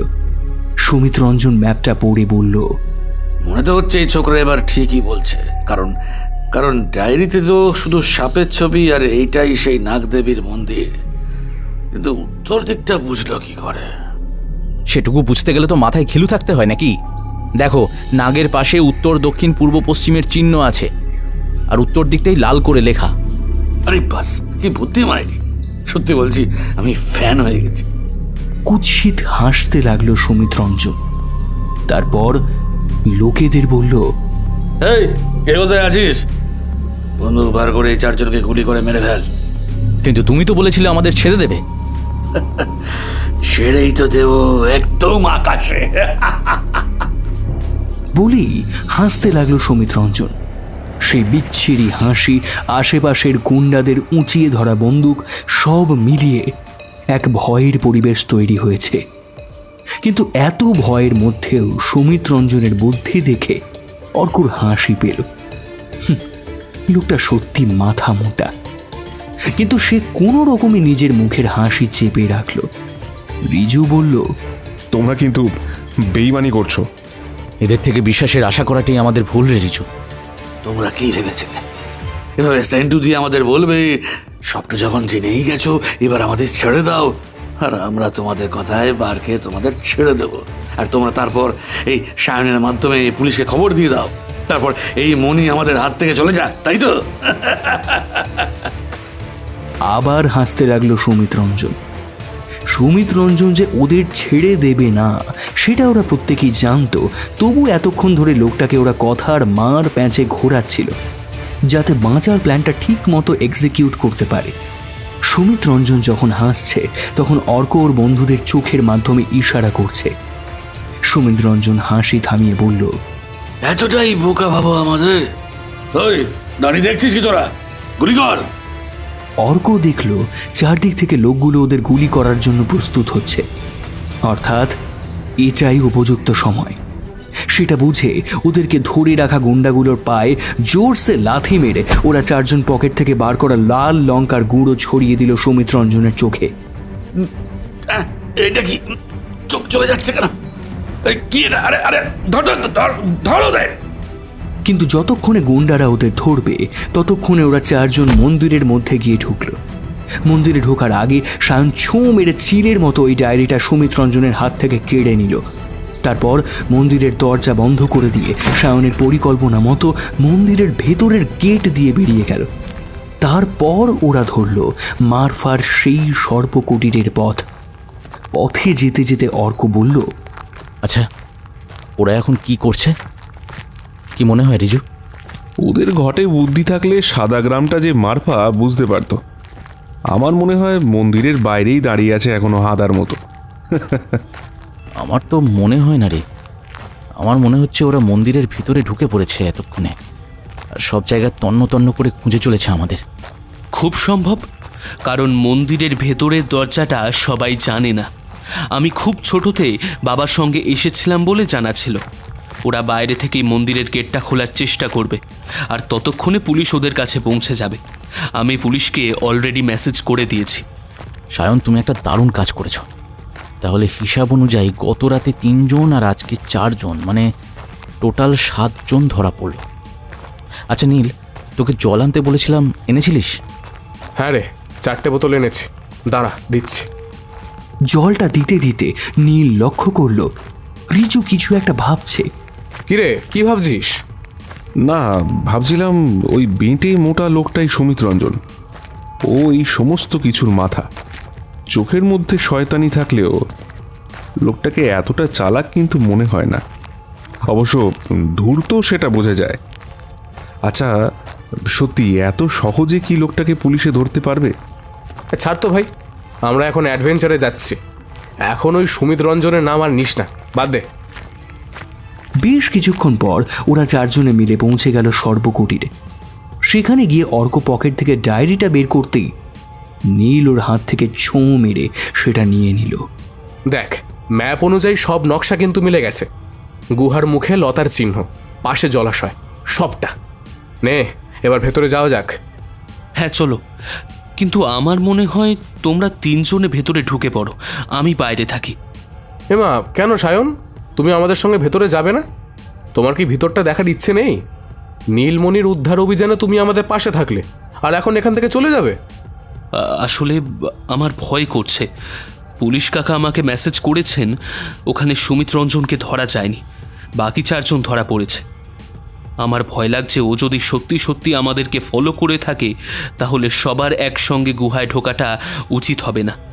অন্ততপক্ষে লোকটা এলে বাইরে যে থাকবে সে সচেতন করতে পারবে। ঠিক বলেছ সায়ন, আমার মনে হয় আমি আর সায়ন বাইরে থাকি। নীল, তুই আর অর্ক বরং ভেতরে যা। হ্যাঁ, কিন্তু ভেতরে এত অন্ধকার। হ্যাঁ, তার জন্যই তো বলছি, আরও তোরা যা, আমরা বাইরে থাকি। চারদিকটাও তো নজর রাখা দরকার। নীল আর অর্ক একটু এগোতেই অর্ক আবার কয়েক পা পিছিয়ে ডায়েরি সহ ব্যাগটা তুলে দিল সায়নের হাতে। তোমরা এটা রাখো। ম্যাপ দেখে যেটুকু বুঝেছি তাতে ভিতরে খুব সম্ভবত একটা দেবীর মূর্তি থাকবে, আর সেই দেবীর কাছে পিঠেই কোথাও মণিটা থাকার কথা, তাই ডায়েরিটা নিয়ে যাওয়ার দরকার নেই। নীল আর অর্ক মোবাইলে নীল আলোটা জ্বালিয়ে পা টিপে টিপে এগিয়ে গেল গুহার ভেতরে। তার ঠিক কিছুক্ষণ পরই একটা দেওয়ালে গিয়ে ধাক্কা লাগলো অর্কর। নীল মোবাইলের আলোটা সেদিকে তাক করতে নীলের চোখ দুটো স্থির হয়ে গেল সেই দেওয়ালে একটি মাতৃমূর্তি খোদাই করা আছে এটা দেখে, আর তার ঠিক নিচেই রয়েছে একটা সুন্দর কাঠের বাক্স। অর্ক, অর্ক, আমরা পেয়ে গেছি রে। ওই সেই বাক্স, আর ওর মধ্যেই আছে নীলমণি। আর কথার মাঝখানে চিৎকার করে উঠল নীল, তারপর মাথায় হাত দিয়ে পড়ে গেল সে। অর্ক চিৎকার করে উঠল, নীল, নীল, কি হলো তোর? নীল! তারপর তার হাতে থাকা মোবাইলের আলোটা তুলে দেখল একটা রড হাতে নীলের ঠিক পিছনে দাঁড়িয়ে আছে সুমিত রঞ্জন। সুমিত রঞ্জনের মুখে একটা বেঁকা হাসি। এই বাচ্চারা বড্ড ভুল করে ফেললে, বলো। কি ভেবেছিলে আমাকে পুলিশের হাতে ধরিয়ে দেবে? ও তো সহজ নয়, তা তো আগেই বলেছিলাম। আমি ভেবে দেখলাম আমি তোমাদেরকে বড্ড বেশি সহজভাবে নিয়ে ফেলেছি। তাছাড়া এই যে প্রথম থেকে আমি তোমার থেকে ম্যাপটা নিতে চাইছিলাম, তোমাদের থেকে লোকেশন চাইছিলাম, এই প্রসেসটা আমার পুরো ভুল। এসব কিছু না করে তোমাদেরকে ফলো করলেই তো সব লেটা চুকে যেত। তোরাও খুশি হও তাতে, আর আমিও। তুমি এখানে, আর আমার বন্ধুরা ওরা কোথায়? আমি এখানে কারণ পুলিশ আমাকে আটকে রাখতে পারেনি। আর তোমার পাহারাদার দুই বন্ধু যারা বাইরে গার্ড হিসেবে ছিল, ওদেরও তোমার এই বন্ধু নীলের মতোই অবস্থা, খুবই করো। কি করেছেন ওদের? তেমন কিছু না, শুধু ওদের বিছনায় পাঠিয়েছি। ওরা দুজনে গল্প করছিল, আমি পেছন থেকে এসে একটু মজা করি আর কি, একটা রডের বাড়ি মারি, ব্যাস অমনি অজ্ঞান। এবার আমি এই কাঠের বাক্স শুদ্ধ মনি নিয়ে এখান থেকে চলে যাব। আর ভেবো না তোমরা বেঁচে যাবে, আমার নেটওয়ার্ক খুব স্ট্রং, বুঝলে। ওরা মোটে 7 জনকে ধরেছে, এখন একটা ফোন করতে হবে খালি তোমাদেরকে পুঁতে রেখে দেওয়ার জন্য। কিন্তু এখন আমি সময় নষ্ট করবো না, এখন আমি এই কাঠের বাক্সটা নিয়ে এখান থেকে যাবো, আর তারপর তোমাদের প্রত্যেকের ব্যবস্থা করাবো। শয়তান, আমি তোমাকে কিছুতেই নীলমণি নিয়ে এখান থেকে যেতে দেব না। গুহার অন্ধকারের মধ্যে দুজনের ধস্তাধস্তি হতে শুরু করলো। এক পর্যায়ে সুমিত রঞ্জন অর্ককে ধাক্কা দিয়ে ফেলে কাঠের বাক্সটা নিয়ে ছুটে পালালো। তার পিছনে পিছনে ধাওয়া করতে লাগলো অর্ক, কিন্তু বেশিক্ষণ তার পিছন পিছন যাওয়া গেল না, কারণ সর্পকুটিরের ঢাল বেয়ে নামতে গিয়ে সলিল সমাধি হলো সুমিত রঞ্জনের। অর্ক হতবাক হয়ে দাঁড়িয়ে রইল আর শুনতে পেল সুমিত রঞ্জনের গলার ত্রাহি ত্রাহি রব। বাঁচাও! আমার বন্ধুরা থাকলে হয়তো তোমাকে বাঁচানোর একটা চেষ্টা করতে পারতাম, কিন্তু তুমি নিজেই নিজেকে বাঁচানোর সমস্ত পথ বন্ধ করে দিয়েছ। অর্ক দেখল চোখের সামনে ছটফট করতে করতে একসময় স্থির হয়ে গেল তার শরীরটা পাহাড়ি নদীর জলে। অর্ক তারপর ছুটে গেল তার বন্ধুদের কাছে।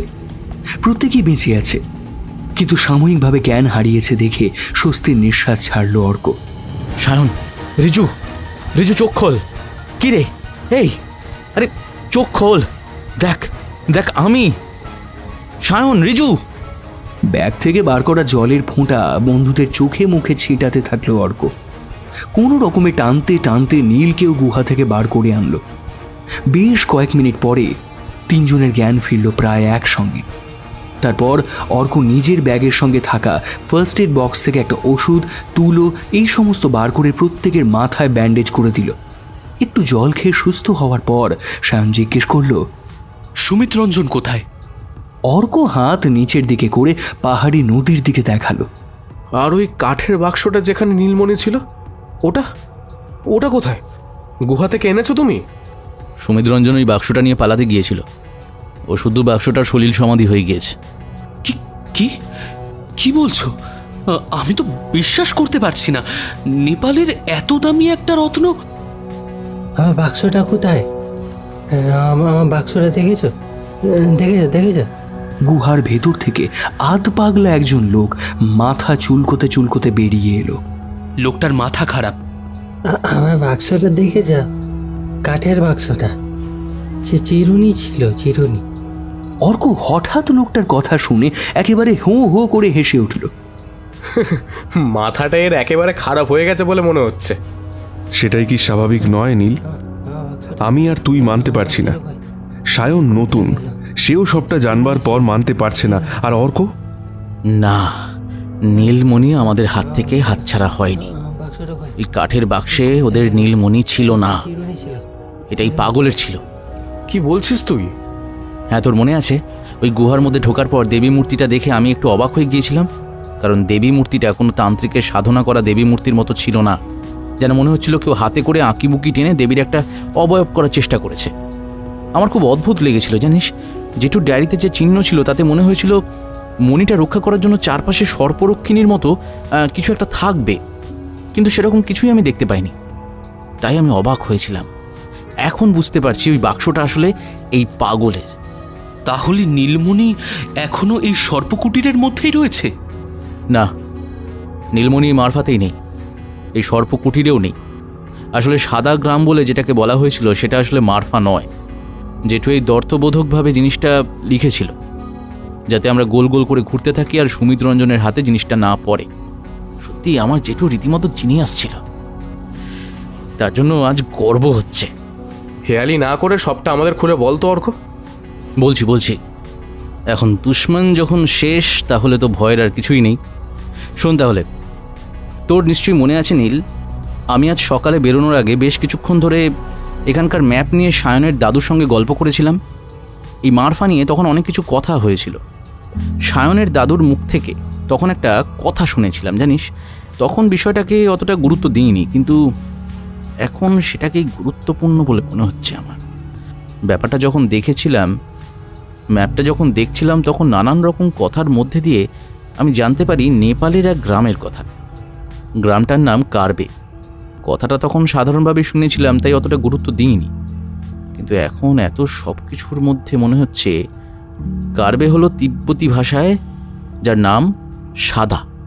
হ্যাঁ তাই তো, আর ওখানে সাদা আপেলের উপত্যকাও রয়েছে। তুমি ঠিক বলছো সায়ন? হ্যাঁ অর্ক, তোমার কথা শুনে আমারও মনে পড়ল। জমসম থেকে আপার মুস্তাং যাওয়ার পথে কাগমেনি হয়ে একটু এগোলেই একটা উপত্যকা পড়ে, আর তাকে সাদা আপেলের উপত্যকা বলে। সবচেয়ে আশ্চর্যজনক ব্যাপার হলো সেখানে সাধারণ মানুষ কেউ যায় না, আর যারা যায় তারা নিখোঁজ হয়ে যায়। তার মানে আমার জেঠুর ডায়েরিতে এই কার্বের কথাই বলেছিল, কিন্তু এমনভাবে লিখেছিল যাতে সবাই মারফাকে ভেবে সেখানে আটকে যায়। গেলে আজকেই যেতে হবে অর্ক, কারণ ওখানে একটা নাগ গুম্ফা রয়েছে। নাগ পূজার দিন একটা বিশেষ সময় সেই গুম্ফার দরজা খুলে যায়, আর সেই সময়টা কখন আমরা কেউ জানি না। এই সময়ের খোঁজ করতে গিয়ে কত মানুষ সেখানে গিয়েছিল, তারা আর ফিরে আসেনি। কিন্তু খুব অদ্ভুতভাবে আমাদের এখানে আজকে নাগ পুজো, তাই গেলে আজকেই যেতে হবে, নইলে আবারও 1 বছর। আমার যেতে কোনো অসুবিধা নেই, কিন্তু তোমরা তিনজন তো। আমার শরীর ঠিক আছে, আমি সিকিউরিটি গার্ডের কাজ করি, শরীর শক্ত না হলে চলে নাকি? তুমি বরং নীল আর রিজুকে হোটেলে পাঠিয়ে দাও, আমরা দুজনেই চলে যাই। আরে সামান্য একটু লাঠির বাড়ি খেয়েছি, তাতে কি হয়েছে? হ্যাঁ, অতর্কিতে খেয়েছিলাম বলে একটু অজ্ঞান হয়ে গিয়েছিলাম, এখন ঠিক আছি। চল, আজকেই যাব। নীল রিজুর কথায় হাসি মুখে সম্মতি দিল। তারপর ওরা চারজন রওনা দিল মারফা থেকে কার্বের পথে। দুপুরের তীব্র রোদের তেজ কিছুটা কমে এলেও কার্বের পাহাড়ি পথে হাঁটা সহজ ছিল না। চারপাশে তিব্বতী সংস্কৃতির ছোঁয়া, বাতাসে ভাসমান প্রার্থনা চক্রের গম্ভীর শব্দ, আর পাহাড়ের গা বেয়ে আসা হিমেল হাওয়ায় এক অদ্ভুত প্রশান্তি থাকলেও ওদের শরীর তখন ক্লান্তিতে ভেঙে পড়েছে। নাগ গুম্ফার উদ্দেশ্যে হাঁটার সময় রাস্তার দুপাশে বিশাল আকার পাইন আর নাম না জানা পাহাড়ি ফুলের মেলা যেন প্রকৃতির এক নির্জন ক্যানভাস তৈরি করেছে। শরীরের প্রতিটি আঘাত আর ক্লান্তি ছাপিয়ে ওরা এগিয়ে চলছিল একমাত্র মনের জেদের উপর ভর করে। বেশ কিছুটা হাঁটার পর ওরা দেখতে পেল সেই নাগ গুম্ফা। তারপর শুরু হলো ট্রেকিং। জনমানবহীন রাস্তায় হাঁটতে হাঁটতে কখনো হোঁচট খেয়ে পড়ল, আবার অনেক চড়াই উতরাই পেরিয়ে অবশেষে সামনে ভেসে উঠল সেই রহস্যময় নাগ গুম্ফা। অর্ক কখনো বা রিজু, আবার কখনো নীলকে ক্লান্ত হয়ে বসে পড়তে দেখল। সায়ন ওদেরকে উদ্বুদ্ধ করে টেনে নিয়ে চলল। একসময় নাগ গুম্ফার কাছে এসে তারা সবাই হাজির হলো, কিন্তু এ কি, গুম্ফার দরজা যে বন্ধ। অতিকায় পাথরের গায়ে সাপের আঁকা বাঁকা খোদাই করা কাজগুলো যেন জীবন্ত হয়ে তাকিয়ে আছে। যা, এত কাছে এসে হতাশ হলাম। শুনেছি এর ভেতরে অনেক সাপ রয়েছে, যারা এর আশেপাশে আসে তাদেরকে পরে মৃত অবস্থায় পাওয়া যায়, আর তাদের গোটা শরীর নীল হয়ে যায়। তাই ভয়ে কেউ এদিকে আসে না। গুম্ফাকে খুলতেও কেউ কখনো দেখেনি, কিন্তু ছোট থেকে ঠাকুরদা বাবার মুখে বারবার শুনে আসছে যে একটা বিশেষ সময়ে এই গুম্ফা খোলে। বলতে বলতেই একটা পাথরের উপর ধপ করে বসে পড়ল সায়ন। এত দূরে এসে এভাবে খালি হাতে ফিরে যাব? নীলমণি নিয়ে যেতে না পারি, চোখের দেখাটাও হবে না। এই নীলমণি নিবি না? এটা তো ভারতের। না রে ভাই, সবার আগে এই রত্ন দেবীর। দেবী যদি চান এই নাগ গুম্ফার মধ্যে এই রত্ন থাকুক, তাহলে তাই থাকবে। আমরা কে? দেবীর ইচ্ছাতেই সব। কিন্তু অন্ততপক্ষে যদি দেখতে পারতাম সেই অলৌকিক রত্ন, তবুও মনে হতো বেহুলা সেই যাত্রাপথে শরিক হতে পেরেছি। না, ভাগ্য সহায় না হলে আর কি করা যাবে বল। আমরা বরং এখান থেকেই দেবীর উদ্দেশ্যে প্রণাম করে ফিরে যাই। চল। বেশ, তুই বরং মন্ত্রটা বল, আমি তো জানি না। অস্তিকস্য মুনের মাতা ভগিনী বাসুকেস্তথা জরৎকারু মুনে পত্নী মনসা দেবী নমস্তুতে বৈষ্ণবী নাগভোগিনী শৈবী নাগেশ্বরী তথা জরৎকারু প্রিয়া দেবী মা মনসা নমস্তুতে। অর্কর বলা মন্ত্র বাকি তিনজন হাত জোড় করে দাঁড়িয়ে দাঁড়িয়ে বলতে শুরু করল। মন্ত্র পাঠ করতে করতে অর্কর চোখ দিয়ে বেরিয়ে এলো 2 ফোঁটা জল। অর্ক তাকিয়ে দেখল তার বন্ধুদের চোখও ছলছল করছে। তাদের চোখের এই জল নীলমণি না পাওয়ার জন্য নয়, দেবীর মাহাত্ম্য গাইতে গাইতে ভক্তির চিহ্ন স্বরূপ। কি অদ্ভুতভাবে তুমি মন্ত্র পাঠ করো, বাপরে বাপ, শুনলেই তো শিহরণ জাগে। দেবীর মাহাত্ম্য এমনই যে দেবীর কথা শুনলেই এমন শিহরণ হয়। চলো এবার ফেরা যাক। তারপর প্রণাম করে ওরা যখন পিছনে ফিরবে, ঠিক সেই সময় নীল অর্ককে বলল, ভাই, আকাশের দিকে একবার তাকা। সত্যি তো, আকাশের রং এমন অদ্ভুত কেন লাগছে অর্ক? কেন, তোরা পাহাড়ে সূর্যাস্ত দেখিসনি? আকাশের ক্যানভাসে তখন সূর্যাস্তের শেষ মরণপণ লড়াই। দিগন্তে সেই রক্তিম সূর্যটা হঠাৎ তার তেজ হারিয়ে এক অদ্ভুত ম্লান কমলা রঙে পরিবর্তিত হয়ে গেছে। ঠিক সেই মুহূর্তে প্রকৃতির নিয়ম ভেঙে আকাশের বুকে ফুটে উঠল এক অভাবনীয় দৃশ্য। সূর্যের চারপাশে জমাট বাঁধল এক উজ্জ্বল রহস্যময় আলোর বলয়, যেন কোনো এক অদৃশ্য শক্তি এই মহাজাগতিক মুহূর্তের অপেক্ষাতেই ছিল। নিস্তব্ধ পাহাড়ের বুক চিরে হঠাৎ একটা শীতল তীক্ষ্ণ হিস হিস শব্দ ভেসে এলো। শব্দটা কোনো সাধারণ সাপের নয়, যেন হাজার বছরের জমাট বাঁধা অন্ধকারের নিঃশ্বাস। মাটি কাঁপিয়ে পাথরের দেওয়াল চিড়ে চরচর করে খুলে গেল সেই অতিকায় নাগ গুম্ফার ভারী পাথুরে দরজা।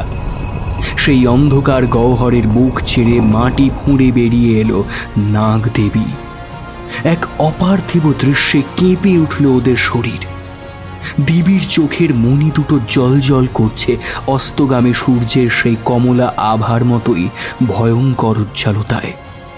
তাঁর কৃশ কিন্তু বলিষ্ঠ হাতের তালুতে অধিষ্ঠিত সেই নীল মণি, যার ভেতর থেকে বিচ্ছুরিত হচ্ছে এমন এক নীল জ্যোতি যা দেখে চোখের পাতা ফেলার ক্ষমতাটুকুও ওরা হারিয়ে ফেলল। সেই আলোর ঝলকানি মুহূর্তের মধ্যে গুম্ফার চারপাশের জমাট অন্ধকারকে চিরে ফেলে পাথুরে দেওয়ালে আঁকা সাপের নকশাগুলোকে যেন একেবারে জীবন্ত করে তুলল। মুগ্ধ বিস্ময়ে পাথরের মূর্তির মতো দাঁড়িয়ে অর্ক ফিসফিস করে উঠল। এই সেই দেবী মূর্তি যার কথা জেঠু ডায়েরিতে লিখেছিল, যে রূপ স্বয়ং কালও স্পর্শ করতে পারেনি। আর দেবীর হাতের সেই মণি, সেই নীলমণি যা বেহুলা উপহার স্বরূপ পেয়েছিল, আর এক তান্ত্রিক তার তন্ত্রশক্তির কাজে ব্যবহার করার জন্য সেটা নিয়েছিল। হ্যাঁ সায়ন, মনে হচ্ছে ছবি তুলেনি, দাদুকে দেখাবো, কিন্তু পরক্ষণেই আবার ভয়ও হচ্ছে সেটা কি করা উচিত হবে। না না না, ছবিটা তোলা উচিত নয়, কারণ যে দর্শন আমাদের মিলেছে তা দৈবিক কৃপায় মিলেছে। তাই আমার মনে হয় তোমাদের তো দৈবিক কৃপায় মিলেছে, আর আমার মিলেছে ফকুটিয়ায়। চেনা গলার স্বর শুনে অর্ক তাকিয়ে দেখল তার জেঠুর বন্ধু দেবাশিস মিত্র। দেবাশিস বাবুকে এখানে দেখে নিজের চোখকে বিশ্বাস করতে পারল না অর্ক। হঠাৎ করে ওর মুখে যেন কথা সরল না। দেবাশিস বাবু হাসতে হাসতে বললেন, ভেবেছিলাম তোমরা পারবে না, কিন্তু বুঝতে পারিনি অবিনাশ বাবুর ভাইপো তার মতোই জিনিয়াস। সত্যি সত্যি খুঁজে বার করলে তাহলে। এবার তোমাদের কাজ শেষ আর আমার কাজ শুরু। তার মানে আপনি কি বলছেন জেঠু? আমরা তো আপনাকে বলেছিলাম ভারত সরকারের সঙ্গে কথা বলে। ভারত সরকার? তোমার মনে হয় এই অমূল্য রত্ন আমি ভারত সরকারের হাতে যেতে দেব? যে রত্নের হদিশ শুধুমাত্র নিজের কাছে রাখবার জন্য আমি সুমিত রঞ্জনকে অবিনাশের পিছনে রেলিয়ে দিয়েছিলাম, সেই অমূল্য রত্ন আমি কাউকে পেতে দেব? দেবাশিস মিত্রর কথা শুনতে শুনতে রিজুর চোয়াল শক্ত হয়ে উঠল। সে বলল, তার মানে আমরা যাকে দেবতা ভাবছিলাম সেই আসল শয়তান, তাই তো? আমি ভাবতে পারছি না অর্ক আপনাকে এতটা বিশ্বাস করেছে, আমরা আপনাকে এতটা বিশ্বাস করেছি, আর আপনি কিনা এইভাবে। ছি! বিশ্বাস? তোমরা আমাকে বিশ্বাস করোনি, আমার পাওয়ারকে বিশ্বাস করেছো। পাওয়ারকে? এই পৃথিবীতে লোকে শুধু পাওয়ারকে বিশ্বাস করে, আর কাউকে নয়। আরও একটা জিনিসে বিশ্বাস করি মিস্টার মিত্র, ভগবানকে, দেবীত্বের শক্তিকে, আর বিশ্বাস করি দেশকে, যে দেশের জন্য আর্মিরা লড়াই করে। আপনার মতো বিশ্বাসঘাতকতা করি না।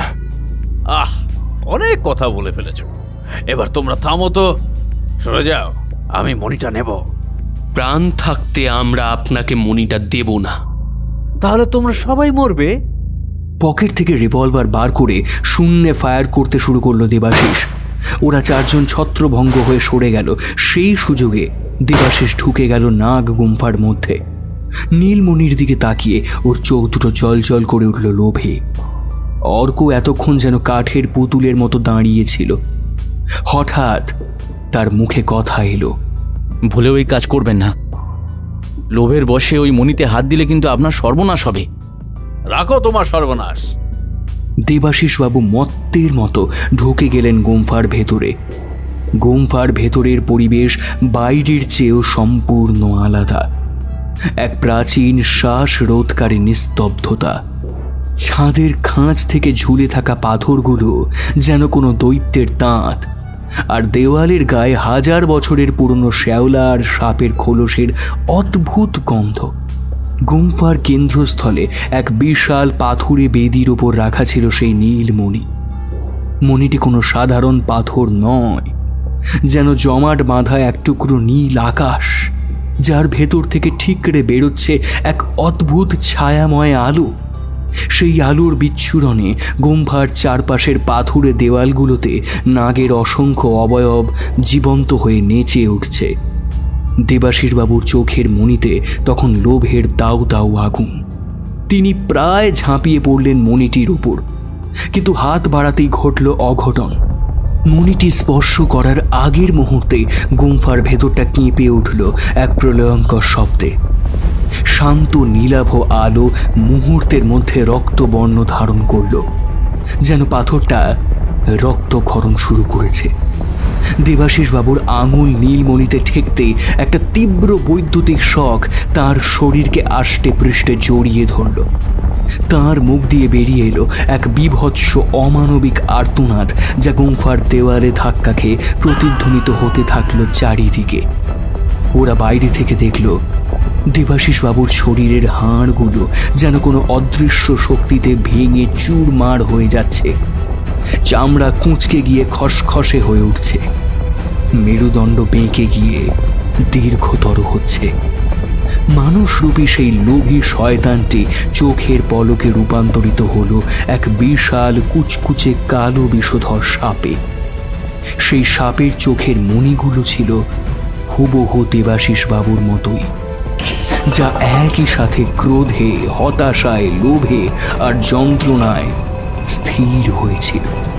পর মুহূর্তে গুম্ফার সেই পাথুরে দরজাটা প্রচণ্ড শব্দে বন্ধ হয়ে গেল।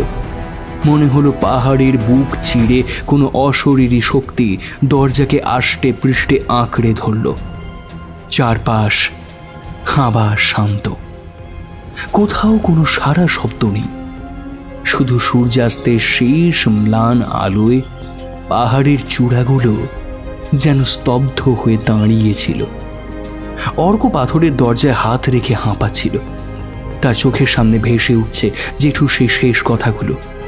লোভে নয়, ত্যাগে, ত্যাগে চেনো রতনে রতন। ফেরার পথে কেউ আর একটি শব্দ উচ্চারণ করল না।